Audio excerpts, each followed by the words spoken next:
A lot of people's businesses' promises have changed over the last few years because things are different. And if you haven't aligned your services and your products properly, and you haven't changed your processes properly, those are the ones that you need to kind of go back and just maybe assess and address. Have I got a treat for you entrepreneurs today? In this episode, we're going to be making conversations with ourselves count. It's all about the stories we tell ourselves. Often those conversations in quiet moments with ourselves can send us in the wrong direction. So I am absolutely thrilled that this conversation is jam-packed full of advice for us small business owners and really anybody who wants to succeed in business. Listen out for Pete's 5 P's and his 4 A's. They've got a real sing to them. So entrepreneurs, is it all about the money? Let's get into this episode. We're making conversations about ourselves count. What are the conversations with myself versus what's the clarity that I need to exude to my team as I'm going to be placing in my team? Because a lot of times we're having conversations with ourselves and it's all this and that and trying to pull out the clarity that we need for our business and understanding how it relates back to our lives, because we didn't get into business just to run a business. We got into business because we thought it was going to create a better life for ourselves, right? And our families and all that sort of stuff. And so it's like, what are these conversations that we're having with ourselves and how do we get clarity on them so that we can move ahead? And how do we move ahead once we do have the clarity? Where do they start with you then? Because they must have just had that question of, how am I going to do this on my own? They're at some sort of ceiling. Like this particular person is at a ceiling of saying, do I actually want to take this and become more than just me and a part-time person and do this? Other people might be 3, 5, 10 years down the road and saying, and a lot of my clients have already they're already doing okay money-wise, and they're looking for other freedoms essentially. And the freedoms typically are, I want my time back is the biggest one. I'd like to be able to go away for a couple of weeks without having to worry. I want to have better relationships with my family, my friends, because I've given that up in order to build my business. Now that I have more money, I want some of that back. And so some of these kind of I call it turning frustrations into freedoms. It's like, so how do we set your business up with these frustrations that you're currently having, whatever they may be, so that we can free you up as a business owner and use the 5 P's to do that. And the 5 P's that I often talk and coach about are understanding your promise and aligning your product, your process, and your people to it so that you can have the right amount of profit. When you have the right amount of profit, that's when freedom comes, because you can actually start deciding what you want to do with that. And that's usually where most of my clients are. They are starting to see nice amount of profit and they're saying, well, there's more to life than just working 50, 60, 70 hours a week to get that profit. Because I thought I had to do that for to get my business going. But now that the business is going, what am I going to do with that? And how to navigate through that, understanding what you want and moving that ball so that you can sort of have a turnkey business is typically where I'm spending most of my time with my clients. There are 2 things that spring to mind. 1, nobody's going to do it like me. And 2, it won't. If they were going to do it like me, why wouldn't they just start a business? Why would they want to come and work for me? So how do you imbibe that relationship with bringing others on to help you, even when they don't do it the same way as you? Depends on sort of what you're looking for freedom. And I think the idea is, if you're a lawyer, if you're an accountant, there's only so many hours in a day, right? And there's only so many papers that you can sign or spreadsheets that you can open. When you're conflicted into sort of this idea of there's only X amount of hours and I can only generate X amount of dollars from that, then there really only is one option, which is raise your prices and you start pawning off the lower end stuff if that's what you truly want to do. But if the idea is, and if you're trying to maximize profit, but most entrepreneurs get to a point where it's just not about the profit anymore. So, and when I look at profit in a variety of different ways, I look at profit as, am I healthy? I will pay good sums of money so that I retain my health, because without my health, I have nothing mentally and physically. Without that physical and mental health, I don't even have a business. So that's rated pretty high on my scale of profitability. And then, after my health, if I'm feeling healthy, I can't even manage my relationships if I'm not healthy. Next one is relationships. How important is my marriage, my family, my kids, my parents, my friends, all those personal relationships and business relationships, But then, and you get into your mission. What is it that you want out of your business? What you got into business for a reason. So what part of that is the mission portion?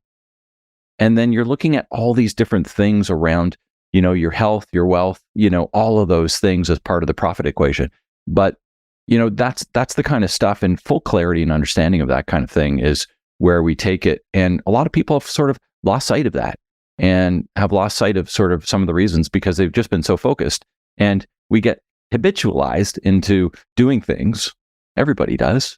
And so it's like, let's step back and take a sort of a overview of it as we move from being the manager of just how many spreadsheets can I get done or how many sales can I make or whatever, as far as that management type atmosphere, and flip into the owner box of the business, and really, as the owner, determine what it is you want out of the business so that you can make that happen moving ahead, as opposed to just being sort of in the weeds of management. It's that alignment and happiness that we all want, isn't it? And I can only speak as an entrepreneur. Yes, I have people that help me, but essentially it's just me. I know myself that my main frustration is always around having to spend such a lot of time to make the business happen so that I can be doing the thing that makes me the happiest, which is why I set up the business. And I think there's possibly quite a lot of listeners that will go, do you know what, Wendy? I know exactly what you mean. It's not always very clear how to make that next step work for you. What would your advice be, Pete? My advice on how to make the next step work? Yeah. If you're spending, I mean, I know we have the Pareto law, don't we, of having to do things 80-20. Yeah. I really want to be doing what I'm good at 80% of the time, and only 20% of the time to sort of feed that. Right. Yet it tends to be in reverse. Yeah. So it's how do you flip that? What steps can you say are the simplest? I generally, when I start working with my clients, I have all sorts of different frameworks, right? And I love, the name of my business is Simplifying Entrepreneurship. I love to put things in simple frameworks that make sense so you can strategically think about things. And the one I would use in this case is called Love It or Leave It. And the idea here is that you should be working, like you said, sort of in your love it zone the most of the time, as opposed to in your leave it zone most of the time. And how can we take the 5P framework and structure with clarity of understanding the promise of what needs to be done for you and your clients, and align the products, the process, and the people to that? And when we start doing that, it really starts with, what are you doing every day? What are you you love it and you're good at it? You love it and you're not good at it. You're not good at it, but you love it, and you're not good at it and you don't love it. So you've got 4 sort of boxes, and you want to be in your love it and good at it zone as much as you possibly can. So with full understanding of all of the things you do, and by the way, I do this not only for work, but for home as well. Because a little bit like an ikigai to me, doesn't it? As entrepreneurs, our home lives and our business lives do tend to sort of yin and yang together. So you kind of lay out all of the things that you do at home, all of the things that you do at work. I take out the garbage. I do all these things. I clean the bathrooms. I cook the meals. And then you go to work and you're like, oh, I do the marketing and I do the finance and I do this and this and this. You lay all this stuff out and you're like, okay, well, there's only, kind of like we went back to, there's only 24 hours in a day. I can only do so much. So what am I going to start to parse off? Well, you're going to try and start to parse off that lower box, which is the stuff you're really not good at and the stuff that you don't like doing. And, that's the low hanging fruit. And how do you do that? Well, basically, you're going to outsource that. And whether you outsource it to somebody on your team, if you have a team, or whether you outsource it to somebody else who's outside of your organization, but that can do that work for you, like say a marketing company or a bookkeeper or whatever the case is, or a house cleaner, or you are going to assign it to an automation, because there's a lot of automations now that can save you a ton of time too. And whether it's Zapier or whether it's a tool like Calendly that helps you book calendar appointments and saves you all kinds of time. I mean, there's all sorts of different things. But thinking about all of those things that you really don't like doing, I love having conversations with people. So this is my love it zone. I love to talk business. I love to, talk with entrepreneurs. And so I get amped about it. And I feel as though, and this is when you're in your love it zone, when after you've finished whatever the hour that you've had with somebody or that section of your day, when you feel actually even more energized by doing that than drained. And if you're feeling drained after that last hour or the last section of your day, it's probably not your love it zone. So that's sort of the barometer that you can use to sort of pick up the stuff. It's like, maybe I don't love this as much as I do. And how am I going to, over the next week, year, 2 years, 5 years, set myself up to be rid of this portion of my job so that I can start living in my love it zone even more. You deserve that as the entrepreneur. That's why you're in business. Exactly. And when you say outsourcing, it's something that I've done for about 17 years. And I actually switched up calling them my suppliers or my contractors or, my outsource. Because you pick people. So it's your team. For sure. Even if it's an hour a week, you're playing for the same side. For sure. That's the key thing. That 5P structure that we briefly talked about. The fourth is people, right? You've got your promise, your product, your process, and your people. And absolutely do I consider. So here's how I break down people. Your ideal client, which I'm sure you've probably chatted about. Your ideal team members. And all of those outsource partners, we own shoe stores here in Canada. So, I consider my suppliers, all the different suppliers of the product that we have in our store, part of my team. So all of those people that help deliver your promise, which is where it all starts, that first P, if they help you deliver your promise, they're part of your team, whether they're an outsourced supplier, whether they're a part of your actual business every day, whatever the case is, they're all part of that sphere of influence of people that deliver that promise to your clients. And from that perspective, the understanding, the clarity, and the conversations that you have amongst all of those people is the culture of your business. It's your core value, isn't it? I love your 5 Ps. I've got 4 Rs. And it's just to make it easy to remember how to do the steps. Yeah. And when you can go, oh, that makes sense. It's about noticing, isn't it? Those triggers that you have that say, I'm not in my love it zone. And I wonder how many are scratching their head now going, look back over the last 2 weeks and tell me how much of that time you loved. Then look at what's coming in the next 2 weeks. Is the stuff that you could just bin off? I bet there is, because then you could fill it with more love it, couldn't you? That's the goal. I mean, and does everything happen in a week or 3 days or 90 days? No, it doesn't.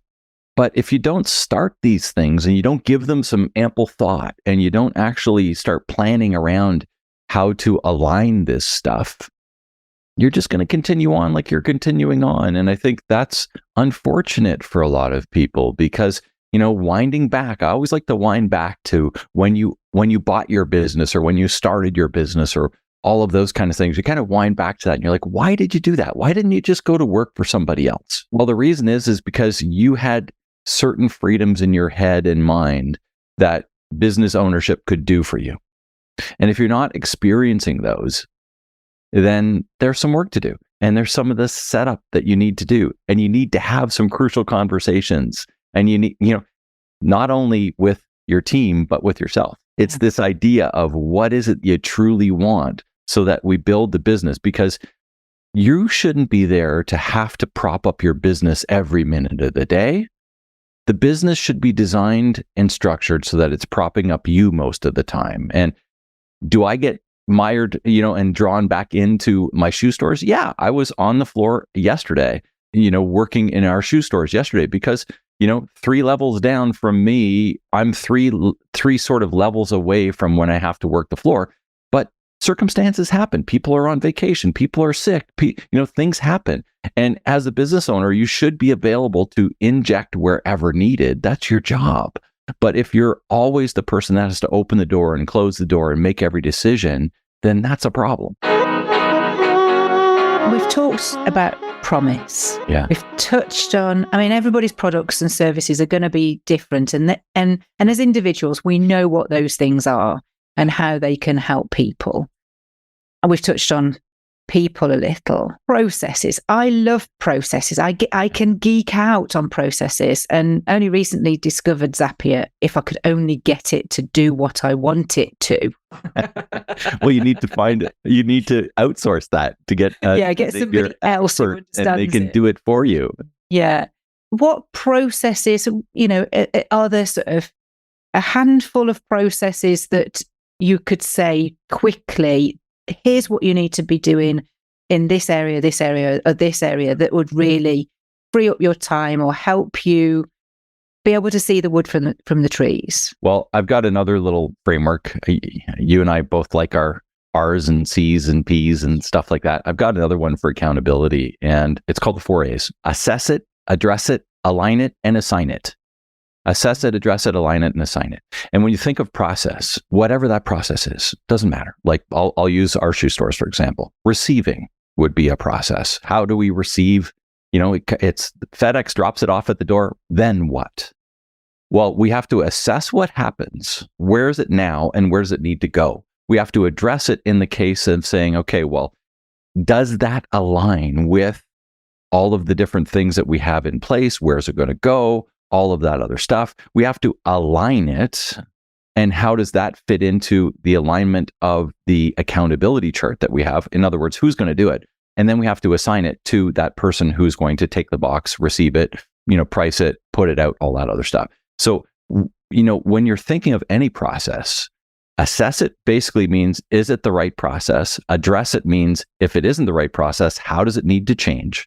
Align it is, where does it fit on our accountability chart within the organization? And assign it means, who is actually going to do this? Just small steps, but gosh, can save you a lot of time. And if you don't think of each one of those, if one of those areas is missed, then these are the gray areas that cause frustration for most management and most owners, right? These are the gray areas. If you've ever kind of thought to yourself, you know what, we've been doing this for a long time. Why does that person not know how to do this properly?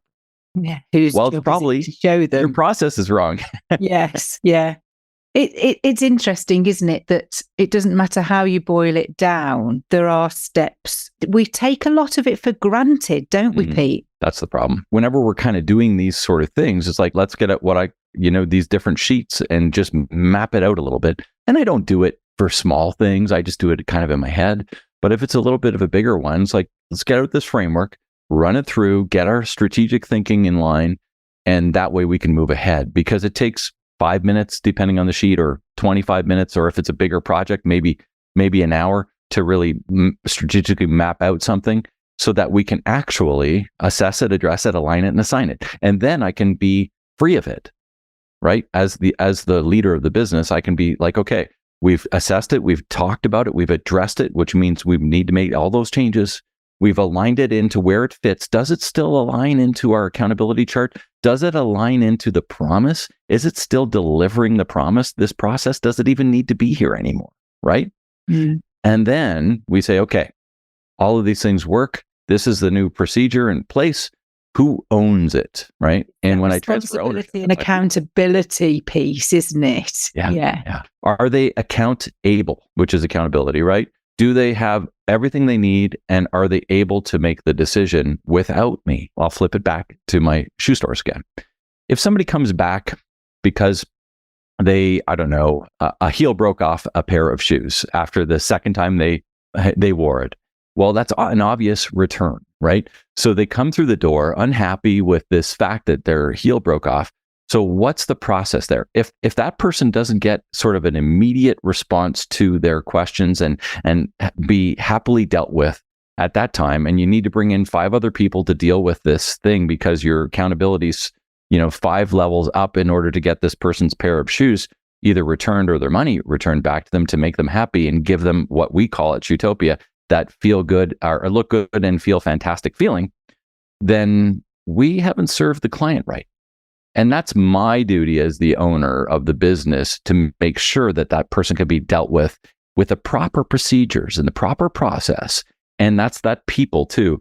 When you add that people portion in, right? You've got your client and you've got your team understanding what their accountabilities are in order to fulfill your promise at the lowest level possible. That's when procedures and all of those process comes into place. Because if that process isn't clear and communicated properly, your team member doesn't know what to do. They feel kind of weird about it. Your client's unhappy. It's not a good thing.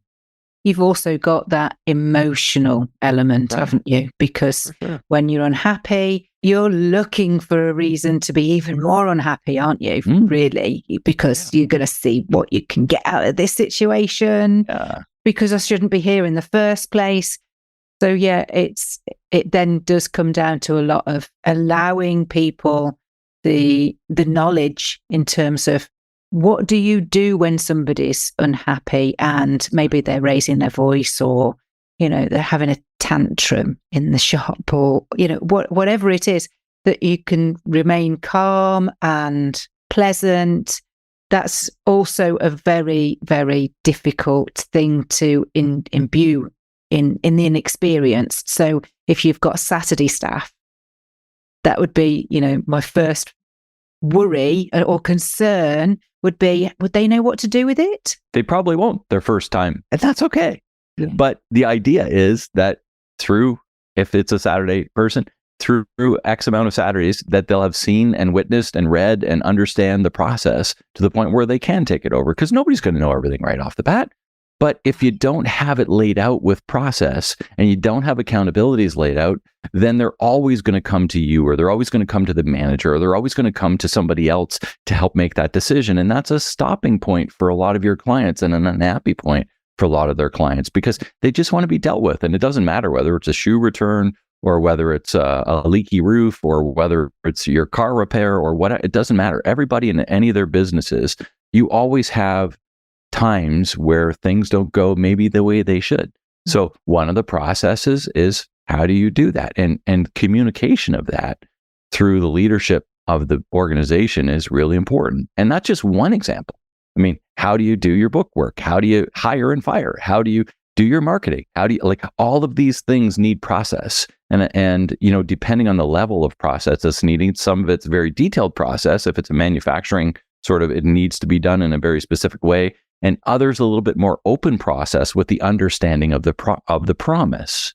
So that's this idea from a communication standpoint of a leadership, is that you always have to be communicating what the promise is, so that everybody on your team understands that they're making a decision that might not be procedurally in a book, based on I know this to be our promise, and in my best sort of situation right now, this is what I'm going to do, understanding that I need to fulfill that promise for not only for our client, but for our culture at our workplace, right? It's when the job needs to be done, isn't it? If you're given the responsibility of doing the job, and like talking about the Saturday girl or the Saturday boy, the first time you do anything, it just sort of made me smile. And I actually sort of made a little note. The first time you pick up the phone, which is sort of my bag, people really don't like to do it, even when you're shown how to do it.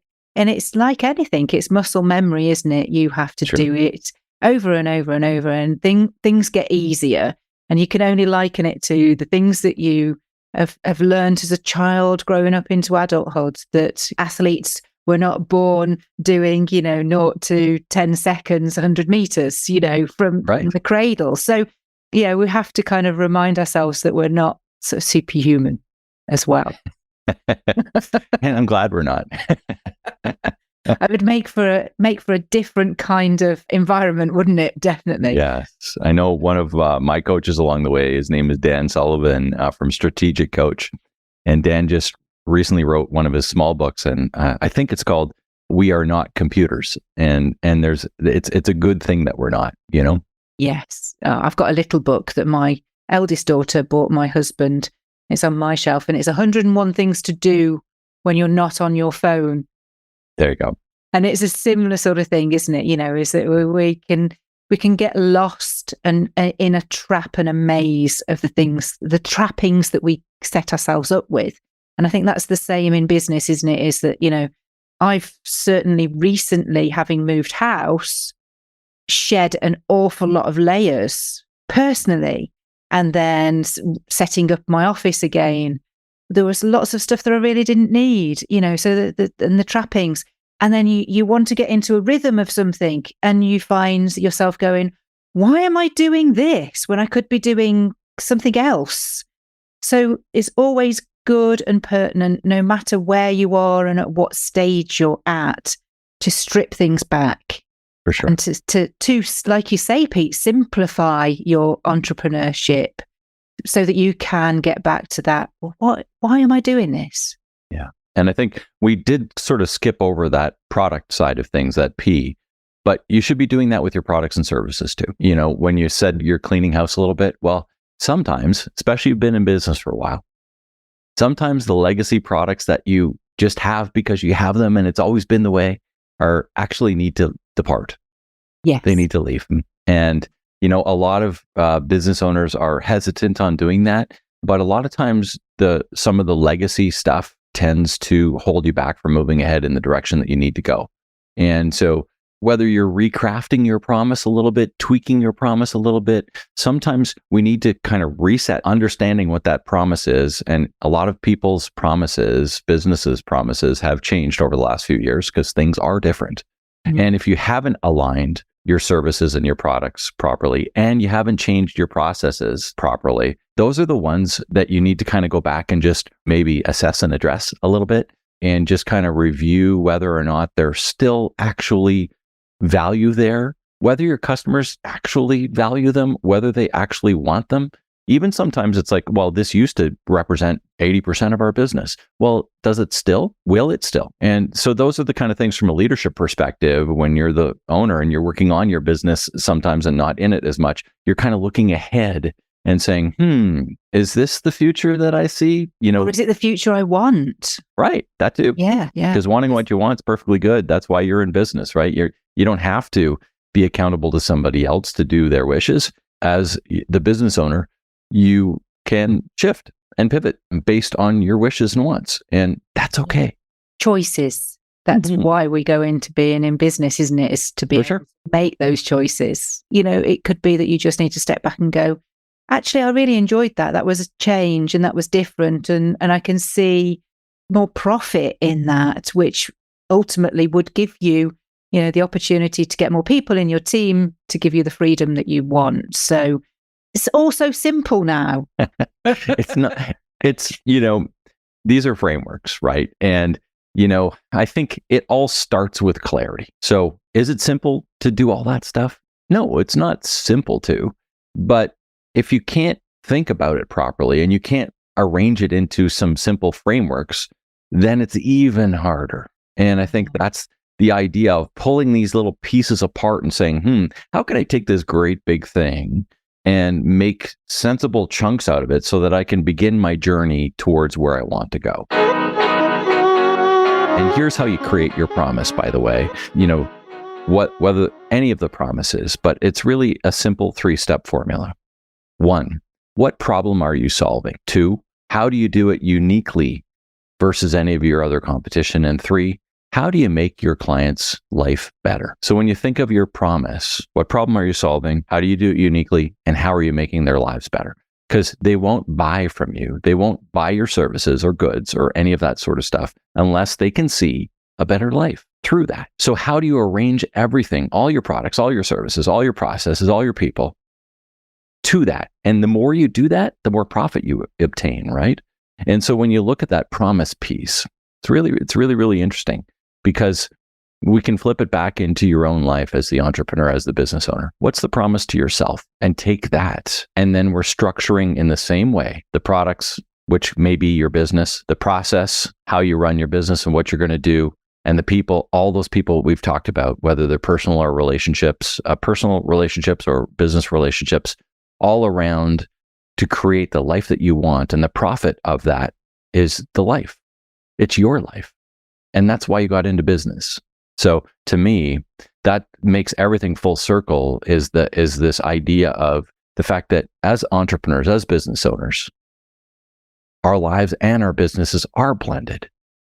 And that's okay, because it's our business that helps us create the life that we want and helps us deliver that back, whatever that may be. And it's a tool that we can use to have the life that we want to live. So we need to, just like anything else, maximize that tool the best that we can and enjoy doing it in our love it zone as much as we can as well, so that we can have a better life and leave a legacy, whatever that legacy may be, because everybody's is different. It's my philosophy that entrepreneurs are the backbones of their communities. So the reason I coach and help entrepreneurs free up their time and make more money is because I feel that if in some way I can free up their time and help them make more money and make them, free them up from their business, that they in turn will probably end up giving a portion of that back to their community. They'll join the Lions Club, they'll help big brothers, big sisters, they join the volunteer boards, they help with the church steeples, they help build the playgrounds, all of this stuff. If you look back into the history of your community, most of those things have been done through the goodwill of business owners. I'm not saying all, but a lot of it. And in my feeling is that if I can help those business owners do even better, in some small way, I've helped their community as well, because they are probably going to give back to their community in either time or money or both, and they'll make their communities better. So that's sort of my feeling around why I'm doing Simplifying Entrepreneurship. And I encourage anybody listening to this podcast is that, think about what your legacy is and what you want out of your business on a little bit bigger scope. I'm not saying do it every day, because it's a little bit out there, but you do need to have sort of some guiding principles around why it is you're doing what you're doing and what you want out of the profit side of things, not just the money. It's all about those other things too. Pete, I think we've got to that time in the show where I always ask every guest to recount that one conversation that changed something in your life or career. I think there's probably several, but the one I'm thinking about today is in a business I had mentioned we currently own some retail stores, but for a long time I ran service businesses. And one of the service businesses was a business where we did bathroom renovations and kitchen renovations and all that sort of stuff. And at the time, this is coming on probably 20 years ago now, I had a manager in place and we were going on a family vacation. And we were going to, I've got three young boys at the time. And, we're taking off. And 2 days before we left, my manager said, "I'm done," knowing that I was going on vacation, and gave me no notice and said, "I'm done today. And I've got another job and I start tomorrow."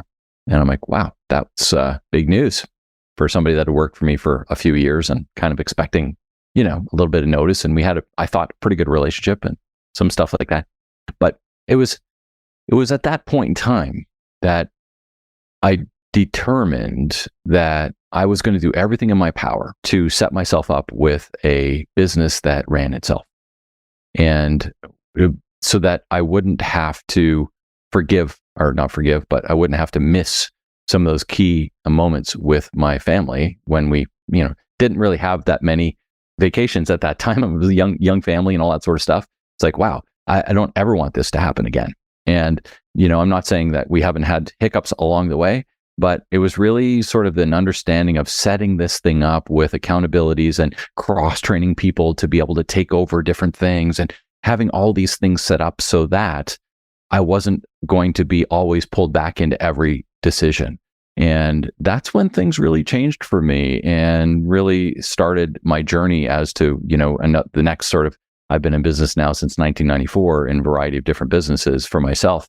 And it's been a great run. But that was one of those sort of pivotal times where it's like, I can't let this ever happen again, because it's affected not only me, but it's affected my family. And my relationships are pretty high on my totem pole of as we talked about earlier, right? It's like business is one thing, but relationships trump business. So it's like, I don't want to let down my family. It's always a harder knock, isn't it? When it's not anticipated, when you can't see it coming. Yeah. You know that person knows that they're completely pulling the rug. So, I mean, there was a variety of things that sort of came from that conversation. And looking back, I mean, at that point in time, I still would have had to do what I had to do because it was a smaller business. And I was the other option was just close down for a couple of weeks while we went away. I mean, that was kind of where I was at. But at the same time, it's just, how are you set up? And I'm asking the listener, how are you set up if something happens? Are you ready? And that could be you accidentally fall and break a leg and can't get into work for the next 2 weeks. Can you work remotely? It could be, do you have everything cross-trained that other people can act? And that's that process piece. Do you have everything ready for the next person to take over in every decision of your business? And if you don't, then just understand that you could be pulled back into the management, and you need to be okay with that. And if you aren't okay with that, then you've got some work to do. And those are just those sort of overarching things. It's like, that's why I said earlier in the podcast around this idea about decisions need to be made at the lowest level of your business every time, as often as possible. So that really, as the leader of the business, whatever level that is for you, whether you're 1 up or 7 up from the lowest level in your business on the accountability chart, it's just, you're making different sets of decisions. And is there anyone else that's cross-trained and available to make those decisions in your absence? Because the business needs to still open tomorrow. And things need to happen. Ultimately, if you are not working at all, then your last P, those profits, how long can you not operate for before there is no money? And these are all things that a lot of business owners don't give really any thought to a lot of times until something happens. And, I'm saying sort of in advance here, not to spend your waking hours worried about this stuff, but you do actually need to think about it a little bit and set up your 5 Ps in a framework that's going to allow you to continue to enjoy more freedom from those kind of things, so that you're free to do what you actually want to do with your life. Very sage advice there, Pete. Very sage advice. So lots of homework for listeners today. With all of these little frameworks with the 5 Ps and the 4 As, I love the assess, address, align, assign. We could almost have a Simplify Entrepreneurship musical. There you go. Which is great. A great way to remember it. I can get you on the guitar. I can get the saxophone out, Nice. I used to play the sax. Did you? Well, there we are. It's a family tradition. I always encourage people to carry on the conversation, Pete, once they've heard the show. If they've got questions, and they can reach out to you, where's the best place for them to find you? We'll put the list of all the places, sure. But the one place for you. The one place is speaktopete.com. So speaktopete.com, and that will hook you on to a calendar link that links you up with me, and a time that we actually sit down and have a chat for half an hour on Zoom, and we can go through some stuff, and it's completely free, and see if we're a right fit for further conversation. And alternately, if you just search Simplifying Entrepreneurship, you'll find all sorts of other stuff. You'll find my website, my podcast, and all YouTube and all that kind of stuff under Simplifying Entrepreneurship. Brilliant. Great domain. There you go. What do you think? Where does running a business start and end? Have you done the Ikigai? And how do you spot your love it zone? What conversations are you having with yourself? And how will they change now? Please get in touch, pop us a review, and we'll give you a shout out on the show next time.